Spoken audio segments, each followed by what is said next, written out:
அதாவது ஹோட்டல்ல இருந்து அமித்ஷா வீட்டுக்கு வந்தப்போ காரோட முன்பக்கத்துல டிரைவர் சீட் பக்கத்துல எப்பவும் உட்காரக்கூடிய இடத்துலதான் அவர் உட்கார்ந்து இருந்தாரு. ஆனா வெளியே வரும் பொழுது அந்த சீட்ல கேபி முனுசாமி உட்கார்ந்து இருந்தாரு. இது நான் இட்டுக்கட்டி கூட சொல்லல. நீங்க எந்த வீடியோ பார்த்தாலும் தெரியல, கேபி முனுசாமி முகத்துல எதுவும் போடல. அந்த கார்ல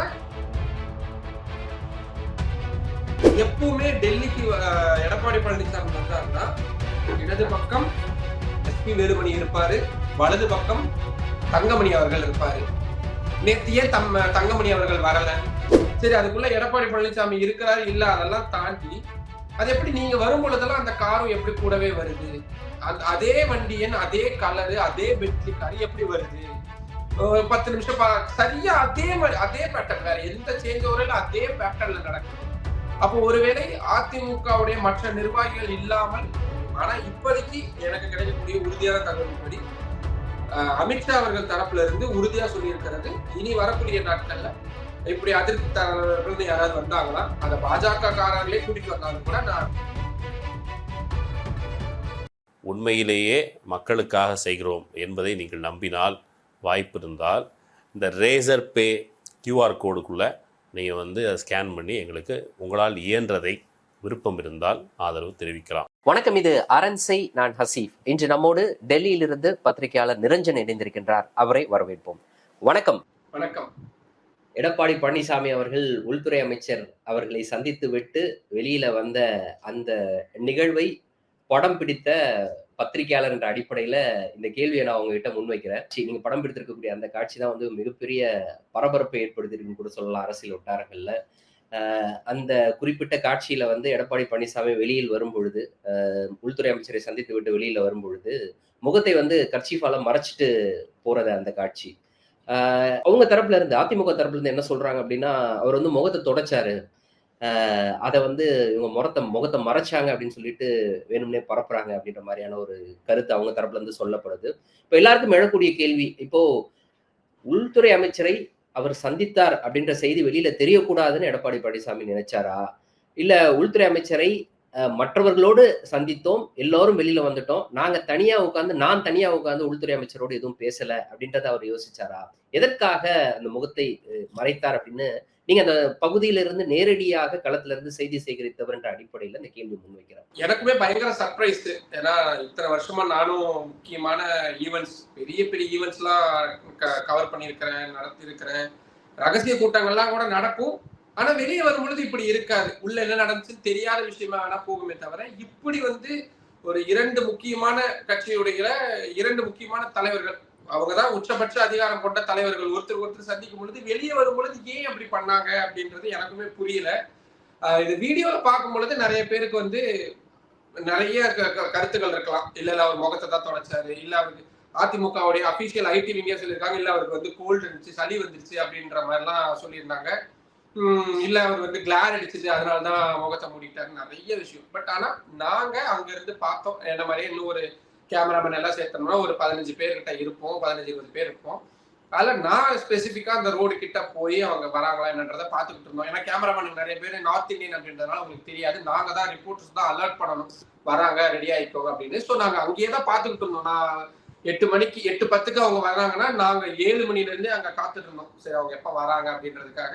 அது ஓரளவுக்கு பாத்திரக்கூடிய இடம் தான். ஸோ போன தடவையும் இதே தான் நடந்துச்சு. இந்த தடவையும் அதாவது வந்தது ஒரு காரு, அவர் வெளியே போகும் பொழுது ஒரு கார். அது ஏன் அவர் சூஸ் பண்றாருன்னு தெரியல. அதுக்கு நிறைய அவங்களுடைய இறை நம்பிக்கை சார்ந்த நிறைய விஷயங்களை சொல்றாங்க. அதுக்குள்ள நம்ம போய்க்கிறதுனால இந்த தடவையும் அதே தான் நடந்துச்சு. ஆனா வெளியே வரும் பொழுது போன தடவை இதே மாதிரி வரும் பொழுது எங்களை பார்த்து சிரிச்சுட்டு போனாரு. ஃபைன். வைஸ் பிரசிடென்ட் வீட்டுல இருந்து வெளியே வரும் பொழுது நாங்களுமே பேசுவோம். நானுமே அவரை பார்த்து என்ன நடந்துச்சுன்னு கேட்க வந்தேன். பட் அந்த அந்த இடத்துல நிக்க முடியாதுனால அவங்க வேகமா ரஷ் பண்ணி போயிட்டாங்க. பட் எங்களை பார்த்து சிரிச்சு தான் போனாங்க. பட் ரிட்டர்ன் வரும் பொழுது கரெக்டா அமித்ஷாவுடைய வீட்டுக்குள்ள இருந்து நேரா வரணும். ஒரு 20 மீட்டர் அதுக்கப்புறம் லெப்ட் எடுத்து போகணும். அதுதான் அந்த ரோடு அமைப்பா இருக்கும். அப்படி வரும் பொழுதே நேரா கார் வரும் பொழுதே அவர் முகத்தை மூட ஆரம்பிச்சா நான் கண்ணுல பார்த்தோம். நீங்க பாக்குறது கார் இப்படி திரும்பினதுக்கு அப்புறம் தான் நீங்க பாத்தீங்கன்னா எல்லாத்தையுமே கேமரா ஷூட் பண்ணிட முடியாது. கண்ணுல பாக்குறது எல்லாத்தையுமே. அப்படி அவர் வெளியே போகும் பொழுது ஏன் அப்படி பண்ணாருன்னு தெரியல.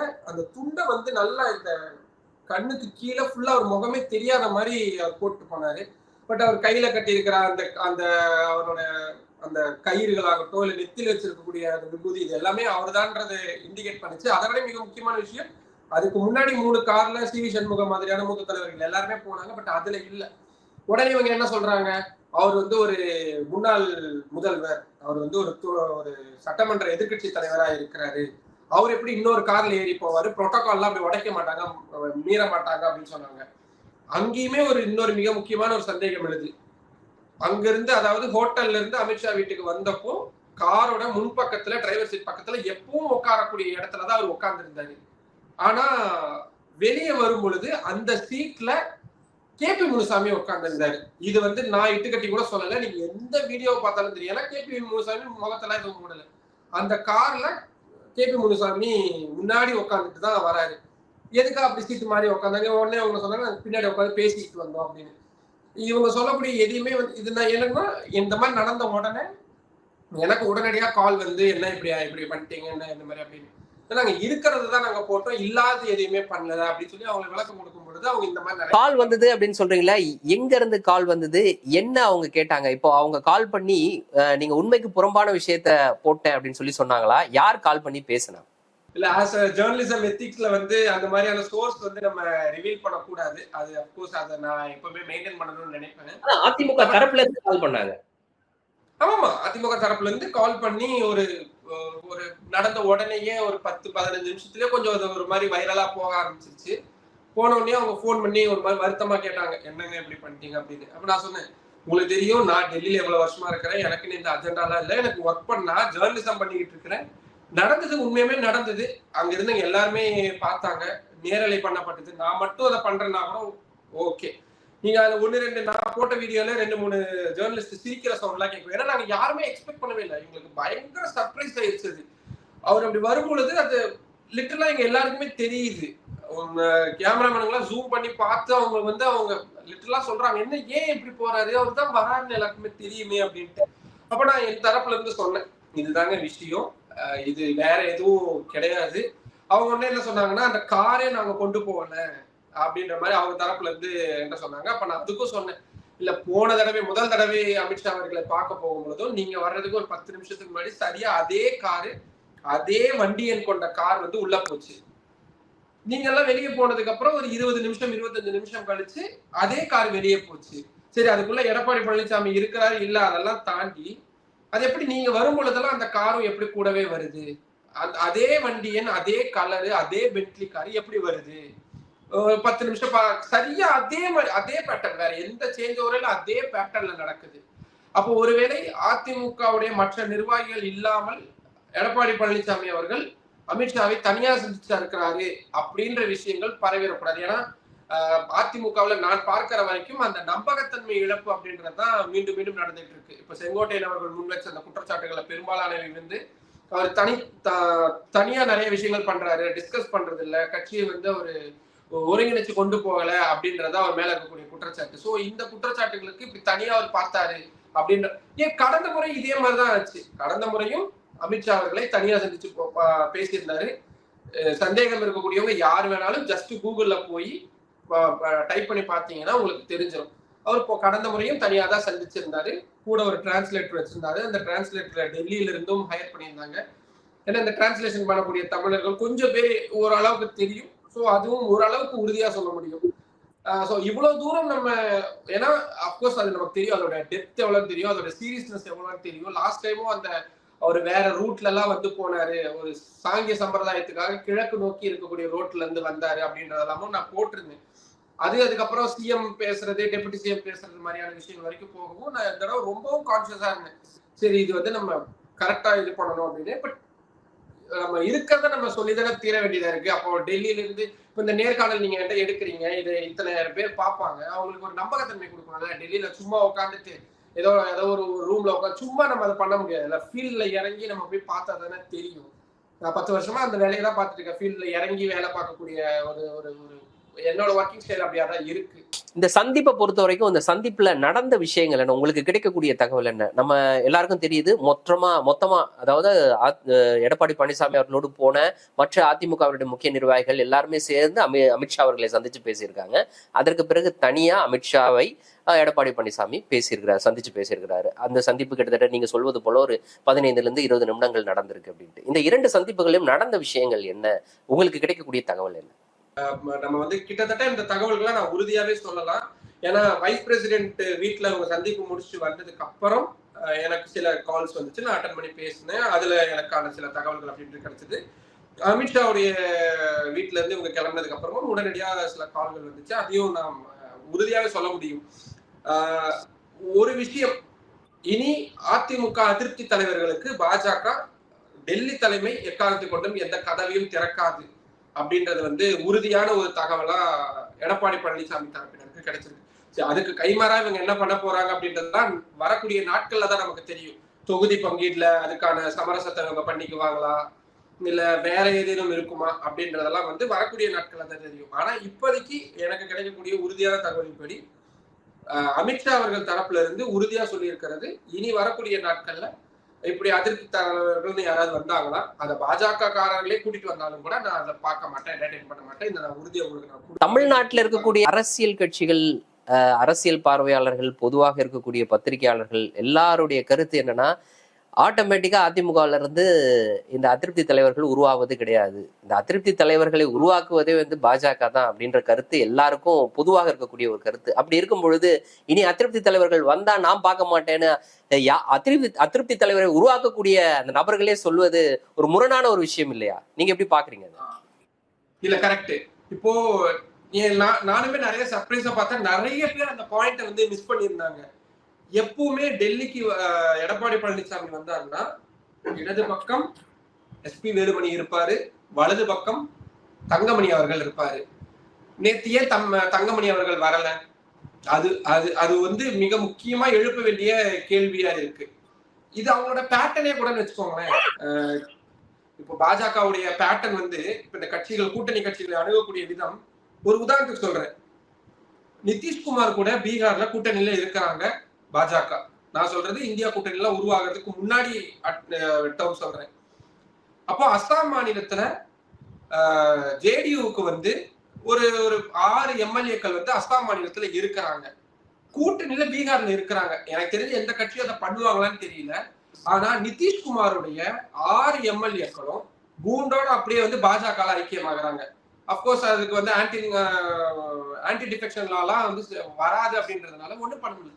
அந்த அதிருப்தி தான் பாஜகவோட கூட்டணியை முறிச்சுக்கிட்டு, பொருந்தாத கூட்டணின்னு அவ்வளவு வருஷம் அவரே சொல்லிக்கிட்டு இருந்த ராஷ்டிரிய ஜனதா தளம் கூடயும் காங்கிரஸ் கூடயும் கை கோர்த்து அதுக்கப்புறம் ஒரு 2-2.5 வருஷம் முதல்வராக இருந்து அதுக்கப்புறம் இந்தியா கூட்டணியை கொண்டு வர வச்சு முறிச்சதுக்கு அப்புறமா திருப்பி போனாரு. இப்ப நீங்க பாத்தீங்கன்னா அதுதான் நடந்துட்டு இருக்கு. நிதிஷ்குமார்கிட்ட இந்த ஒரு எக்ஸாம்பிள் மட்டும் கிடையாது. நிதிஷ்குமாருடைய வலதுகாரமா பார்க்கப்பட்ட ஜித்தன் ராம் மஞ்சிய அவரை சிஎம் ஆசை காட்டுறோம்னு சொல்லி அவரை ஆசை காட்டி அவரை கொண்டு வந்து வர வச்சு மீண்டும் அந்த கூட்டணியை உடைச்சு, அதுதான் சொல்றேன்ல, இவங்கதான் பண்ணுவாங்க. தொட்டிலையும் ஆட்டி விடுறது குழந்தையும் கிண்டுறதுவாங்களா அந்த மாதிரி. சோ இப்ப இவங்களுக்கு வந்து அது சுலபமான ஒரு பேட்டர்னாவும் இருக்கு. இப்ப என்னன்னா, பாஜகவுக்கும் வேற வழி இல்லை அதிமுக விட்டா, அதிமுகவுக்கும் வேற வழி இல்லை பாஜக விட்டா. இப்ப அதுதான் நிலைமை. நீங்க அதிமுக கூட கூட்டணியே வேற யார் வைக்கிறதுக்கு தயாரா இருக்கிறாங்க? இப்போ பாமக தயாரா இருக்காங்களா? பாமகவே யாருக்கு தலைமையில இருக்குதுன்னு அப்படின்றதுல கடுமையான குழப்பங்கள் இருக்கு. கிருஷ்ணசுவாமி தெளிவா சொல்லிட்டாரு, பாஜக இருக்கிறதுனால நான் கூட்டணிக்கு வரமாட்டேன் அப்படின்னு. தேமுதிகவுடைய நிலைப்பாடு உங்களுக்கு என்னன்றது தெரியும். எவ்வளவு பிரச்சனைகள் வந்தாலும் கூட கம்யூனிஸ்டுகள் திமுக கூட்டணி தான் இருக்கும் அப்படின்னு இருக்கிறாங்க. மதிமுகவுடைய பொதுச் செயலாளர் வைகோ அவர்கள் நேற்று நடந்த ஒரு பொதுக்கூட்டத்துல ரொம்ப திட்டவட்டமா அறிவிச்சிட்டாரு, 2026 தேர்தல்ல திமுக கூட்டணியை வெற்றி பெற வைக்கிறது, முதல்வர் ஸ்டாலினை அரியணையில உட்கார வைக்கிறதா நம்மளோட ஒரே லட்சியம் அப்படின்ட்டாரு. காங்கிரஸ் கட்சி சொல்லவே வேணாம், அப்கோர்ஸ் போகவும் மாட்டாங்க அவங்க இப்ப இருக்கக்கூடிய சிச்சுவேஷனுக்கு. தாவேக தலைவர் போறதுக்கு என்ன சான்ஸ் இருக்கு? முதல் விஷயம், முதல்வர் பதவி யாருக்கு அப்படின்றது. விஜய் விட்டு கொடுப்பாரா? கூட்டணியில் பங்குதான் சொல்றாரே தவிர கூட்டணியின் தலைமையை நான் விட்டு கொடுக்க தயாரா இருக்கிறேன்னு விஜய் சொல்ல மாட்டார். அவர் வராரு வரலன்றது 2வது. ஆனா அவர் விட்டு கொடுக்க மாட்டாரு. ஒரு உரையில ஒரு கட்சி தான் இருக்கும். முதல்வர் நாற்காலின்றது ஒண்ணுதான் இருக்கும். நீங்க 4 பேர் 5 பேர் ஒன்னா உட்காந்துக்க முடியாது. பக்கத்துல வேணா ஒரு சின்ன நாற்காலி போட்டு சும்மா டம்மியா ஒரு டெபுட்டி சிஎம்ன்ற கான்ஸ்டிடியூஷன்ல இல்லாத ஒரு போஸ்டிங் வேணா நீங்க கொடுத்து உட்கார வைக்கலாமே தவிர, மற்றது எடப்பாடி பழனிசாமி எப்படி ஒத்துக்குவாரு? கட்சியுடைய பொதுச் செயலாளர் அப்படின்ற அந்த பதவியே அவரு ஓபிஎஸ் கூட பகிர்ந்துக்கிறதுக்கு விரும்பாத ஒரு நபரா தான் இருந்தார். இவங்க உருவாக்கின பைலாஸ் தான், இவங்க கொண்டு வந்து கொடுத்ததுதான். நம்ம எல்லாருக்குமே தெரியும். முதல்வர் நானு, கட்சியுடைய தலைமை ஒருங்கிணைப்பாளர் நீங்க டெபுட்டி சிஎம், நான் துணை ஒருங்கிணைப்பாளர். இது நல்ல ஒரு இது. முதல்வர் பதவி போனதுக்கு அப்புறம் இவருக்கு திருப்பி தலைமை தான் வேணும். அதிமுகவுடைய துணை ஒருங்கிணைப்பாளர்னா அது ஹெட்டா இல்லையே, தலைமை தானே வேணும். அப்ப என்னாச்சு, அவ்வளவு கூடவே இருந்த ஓபிஎஸ் அவர்களை துரோகி அப்படின்னு பட்டம் கட்டி வெளியே அனுப்பிச்சிட்டாங்க. எப்படி விஜய் எப்படி நம்பி வருவாங்க? சரி, வேற யார் இருக்கிறாங்க இதுக்கப்புறம்? டிடிவி தினகரன் அப்கோர்ஸ் கிடையாது. ஓபிஎஸ் அவர்கள் 100% கிடையாது. அதை பற்றி தான் இப்போ பாஜகவுக்கும் அதிமுகவினுடைய தலைமைக்கும் இடையில ஒரு மாறுபட்ட கருத்து இருக்குது. அதன் அடிப்படையில தான் இப்படி திடீர்னு அதிருப்தி தலைவர்கள் உருவாகுறாங்க அப்படின்றது எல்லாரும் அறிந்த ஒரு விஷயமா இருக்கு. இப்போ பாஜக தரப்புல இருந்து ஒன்றிணைந்த அதிமுக அப்படின்ற ஒரு கோரிக்கை முன்வைக்கப்படுது. எடப்பாடி பழனிசாமி அதை ஏற்க மறுத்துக்கிட்டே இருக்கிறாரு. இப்ப இந்த சந்திப்புக்கு பிறகு அந்த பிரச்சனை முடிவுக்கு வந்ததா? அதான் எல்லாருடைய கேள்வி. இப்ப நீங்க ஒரு விஷயத்த சொன்னீங்க, இனி அதிருப்தி தலைவர்களுக்கு இடமில்லை, நாங்க அவங்கள பார்க்க மாட்டோம்னு உள்துறை அமைச்சர் சொன்னாருன்ட்டு. அப்போ உள்துறை அமைச்சர் முன்வைத்திருக்கக்கூடிய, அதாவது பாஜக முன்வைத்திருக்கக்கூடிய அந்த கோரிக்கையை எடப்பாடி பழனிசாமி ஏத்துக்கிட்டாரா? டிடிவி தினகரன் உள்ள வர போறாரா? ஓபிஎஸ் உள்ள வர போறாரா? சசிகலாவுக்கு இடம் கொடுக்க போறாங்களா? இந்த மாதிரி பல கேள்விகள் இருக்கு. இந்த கேள்விகளுக்கான விடை அப்படின்றது அந்த மீட்டிங்ல கிடைச்சிருக்கா? இது எதுவுமே நடக்க போறது கிடையாது. நேத்து நாங்க முடிஞ்சதுக்கு அப்புறம் பேசுன வரைக்கும் அதிமுகவுடைய அத்தனை நிர்வாகிகளும் அத்தனை தலைவர்களுமே பயங்கர ஹாப்பி. எஸ்பெஷலி எடப்பாடி பழனிசாமி பயங்கர ஹாப்பி. ஏன்னா இனி இந்த ஒருங்கிணைப்பு அப்படின்ற விஷயங்கள்லாம் அப்கோர்ஸ் பாஜகவுக்கும் அந்த ரியாலிட்டி புரியுது. நீங்க ஒருங்கிணைக்கிறதுனா எப்படி அவங்க ஒருங்கிணைப்பாங்க? என்ன ஒருங்கிணைப்பு அப்படின்றது நடக்கும்? நிச்சயமா டிடிவி தினகரன் ஜெனரல் செக்ரட்டரியா எடப்பாடி பழனிசாமியை ஒத்துக்க மாட்டாரு. இப்ப இருக்கக்கூடிய நேரத்துல திருப்பியும் அந்த மாதிரியான ஒரு பொதுக்குழு கூட்டம் கூடி பைலால மாத்துறது, தேர்தல் நேரத்துல மீண்டும் இரட்டை இலை சின்னம் முடக்கப்படுது. ஏன்னா ஒண்ணு ஓபிஎஸ் ஒத்துக்கிட்டாலும் டிடிவி தினகரன் ஒத்துக்க மாட்டாரு. அப்கோர்ஸ் டிடிவி தினகரன் தனியா கட்சி தொடங்கிட்டாரு அப்படின்றதுனால அவரால் கிளைம் பண்ண முடியாது. பட் சசிகலா அப்படின்ற ஒரு மெயின் ஃபேக்டர் இருக்காங்க. உடனே அவங்க என்ன சொல்லுவாங்க, அவங்க எல்லாம் வெளியவே வர்றதே இல்லையே அப்படின்ட்டு. அரசியல்ல யாரையுமே அப்படி குறைச்சி மதிப்பிடக்கூடாது அப்படின்றது எல்லாருக்குமே புரியக்கூடிய விஷயம்தான். இதே பன்னீர்செல்வம் அவர்கள் அவருடைய தொகுதியான தேனியை விட்டுட்டு நாடாளுமன்ற தேர்தல சுயேட்சையா ராமநாதபுரம் தொகுதியில போட்டியிட்டாலும் கூட அவருக்கு எகென்ஸ்டா பன்னீர்செல்வம், எக்ஸ் பன்னீர்செல்வம் அப்படின்னு ஒரு 6 பன்னீர்செல்வங்களை களமிறக்கினாலும் கூட அவரு கணிசமான 2 லட்சத்துக்கும் அதிகமான வாக்குகளையும் அவர் வாங்கியிருந்தார். ஸோ நான் என்ன சொல்றேன்னா, சிறு துரும்பும் பல்குத்த உதவும் அப்படின்ற மாதிரிதான். ஆனா இது பண்றதுனால என்ன நன்மை கிடைக்க போகுது கட்சிக்கு? இன்னும் புகைச்சல் தான் அதிகமாகும். இப்போ சசிகலா அவர்களும் எடப்பாடி பழனிசாமி அவர்களும் டிடிவி தினகரன் அவர்களும் ஓபிஎஸ் அவர்களும் ஒரே மேடையை பகிர்ந்துக்கிறதுக்கான வாய்ப்பு இருக்கு. நீங்க எப்படி நம்புறது? அதை எந்த அளவுக்கு வாய்ப்பு இருக்கு? ஏன்னா இவ்வளவு தூரம் முற்றி போயாச்சு. கட்சி தலைமை அலுவலகத்தை உடைத்த பன்னீர்செல்வத்தை நான் சேர்க்க மாட்டேன்னு ஒருத்தர் ஒரு கட்சியுடைய ஜெனரல் செக்ரட்டரி சொல்றாரு. நாளைக்கு அவங்க 2 பேரும் ஒரே மேடையில எப்படி பகிர்ந்து உட்கார்ந்துக்க முடியும்? எப்படி அவங்களால அதை ரன் பண்ணி கொண்டு போக முடியும்? நீங்க இன்னொரு மெயின் ஃபேக்டரை நம்ம இதுல கவனிக்க தவறுது அண்ணாமலை அவர்களுடைய ஃபேக்டர். வெளியே பேசும்பொழுது அவர் என்ன சொல்றாரு, எடப்பாடி பழனிசாமி தான் இதுவா இருக்கிறாரு, அவரு தான் நாங்க முதல்வர் ஆக்குவோம் அப்படின்னு. அரசியல்வாதிகள் எப்படி பேசுவாங்க நமக்கு தெரியும். அண்ணாமலை அவர்களுடைய பெரிய கனவே தமிழ்நாடு முதல்வர், தமிழ்நாட்டுல பெரிய ஒரு வளர்ச்சி அடையணும். இன்னைக்கு என்ன நிலைமையில இருக்கிறாரு அண்ணாமலை அவர்கள்? சிபி ராதாகிருஷ்ணன் அவர்கள் அவருடைய சொந்த மண்டலத்தை சார்ந்த ஒருத்தர் வைஸ் பிரசிடென்ட் ஆகிறாரு. டெல்லிக்கு பாஜகவுடைய நிர்வாகிகள் வந்தப்ப சேர்ந்து வரவே இல்லையே. நீங்க அவர் எந்த கூட்டத்துல பெரிய அளவுல தமிழ்நாடு பாஜக நிர்வாகிகளுடைய கூட்டத்துல ஒரு தன்னெழுச்சியா அவர் கலந்துக்கிறாரு. அவருக்கு எகென்ஸ்டா எவ்வளவு பெரிய லாபி அப்படின்றது இப்ப போய்கிட்டு இருக்குது. அது உண்மையா பொய்யான்றதுல தெரியல. பட் அவர் அவ்வளவு கம்ப்ளீட்டா டோட்டலா டேமேஜ் பண்ணக்கூடிய அவ்வளவு விஷயங்கள் போய்கிட்டு இருக்கு. இது அத்தனைக்கும் காரணம் யாரு? எடப்பாடி பழனிசாமி. எப்படி அது சுலபமா விட்டுருவாரு அண்ணாமலை அவர்கள்? இல்ல, இப்போ நீங்க சொல்வதிலிருந்து இருந்து நான் புரிஞ்சுக்கிறது இது சரியான்னு மட்டும் பாருங்க. அப்போ உள்துறை அமைச்சர் இடமிருந்து எடப்பாடி பழனிசாமி பெற்றிருக்கக்கூடிய வாக்குறுதி, இனி நான் அதிமுகவை வற்புறுத்த மாட்டேன், அதிமுகவை மறைமுகமாக வற்புறுத்த மாட்டேன், எல்லாரும் ஒன்னா சேருங்க, எல்லாம் ஒன்னா சேர்ந்து வாங்க அப்படின்ற அந்த மறைமுக வற்புறுத்தல்லாம் கிடையாது. எடப்பாடி பழனிசாமி இப்ப இருக்கக்கூடிய நிலைமையில அதிமுக தொடரும், அதனோடு பாஜகவினுடைய கூட்டணி தொடரும். டிடிவி தினகரனோ இல்ல ஓ பன்னீர்செல்வமோ அவர்கள் இப்போது இருக்கக்கூடிய நிலையிலே அவங்க தொடருவாங்க அப்படின்ற மாதிரி வாக்குறுதி கொடுக்கப்பட்டதா, இல்ல அவங்க தனித்தனி கட்சியாக கருதப்பட்டு அவர்களுக்கு இதற்குள்ள, அதாவது தேசிய ஜனநாயக கூட்டணிக்குள்ள அவர்களுக்கு இடம் ஒதுக்கப்படும் அப்படின்ற மாதிரியான ஒரு முடிவு எட்டப்பட்டதா, என்ன அவர்களை சமாளிப்பதற்கு இல்லைன்னா அவர்களை திருப்திப்படுத்துவதற்கு இன்னைக்கு தேசிய ஜனநாயக கூட்டணியில இருந்து நாங்க 2 பேரும் வெளில வந்துட்டோம்னு சொல்லியிருக்கக்கூடிய இந்த ஓபிஎஸும் சரி இல்ல டிடிவி தினகரும் சரி, இவர்களை திருப்திப்படுத்துவதற்கு அவர்களை மீண்டும் கூட்டணிக்குள்ள கொண்டு வர்றதுக்கு ஏதேனும் ஒரு முடிவு எட்டப்பட்டதா? என்னன்னா இப்போதைக்கு, ஏன்னா பாரதிய ஜனதா கட்சியுடைய தலைவரி அப்படின்றது தமிழ்நாட்டில் இருக்கக்கூடியது மட்டும் கிடையாது. அவங்களுக்கு அடுத்ததா இருக்கக்கூடிய அவங்க அத்தனை பேருடைய கவனமும் ஒட்டு மொத்தமா திரும்பி இருக்கக்கூடிய ஒரே இடம் பீகார் தான். அவங்களுக்கு தமிழ்நாட்டுல ஜெயிச்சாலும் ஒண்ணுதான், ஜெயிக்காட்டியும் ஒண்ணுதான். இப்ப தமிழ்நாட்டுல இப்ப நாடாளுமன்ற உறுப்பினர்கள் இருக்காங்களா, ஒரு 4 பேர் இருக்காங்களா? அவங்களுக்கு யாருமே கிடையாது. ராஜ்யசபா உட்பட யாருமே கிடையாது. கூட்டணியில் இருக்கவங்கள விட்டுருங்க.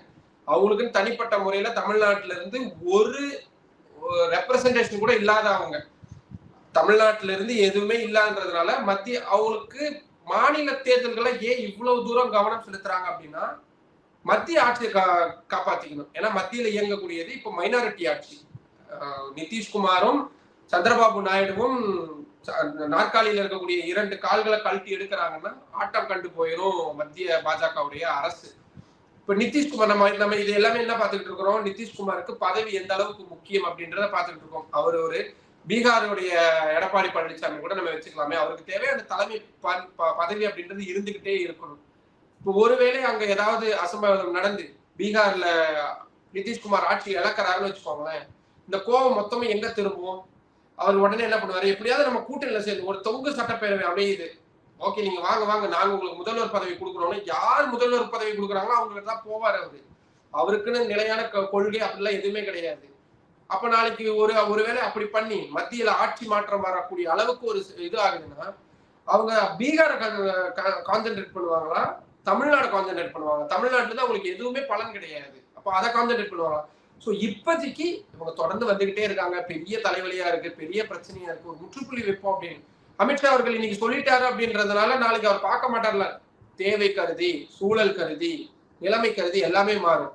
ஒரு காலமும் அதிமுக போன்ற ஊழல் கட்சி கூட கூட்டணியே கிடையாதுன்னு சொன்ன அண்ணாமலை அவர்களுடைய வாயாலேயே அடுத்த முதல்வரா நாங்க எடப்பாடி பழனிசாமியை உட்கார வைப்போம்னு சொல்லியிருக்காங்க. சோ அரசியல்வாதிகள் சொல்லக்கூடிய இந்த வார்த்தைகள் எல்லாத்தையுமே அப்படியே ஓடுற ஆத்துல அப்படியே நம்ம எழுதி வச்சுக்க வேண்டியதுதான்.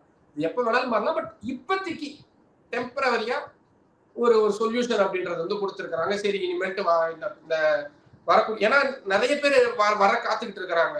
ஓபிஎஸ் ஒரு பக்கம் கேட்டுட்டு இருக்காரு. எனக்கு தெரிஞ்சு ஓபிஎஸ் ஒரு 10 தடவைக்கு மேல முயற்சி பண்ணிட்டாரு, ஏன்னா அமித்ஷாவை தனிப்பட்ட முறையில பார்த்துடணும் அப்படின்னு.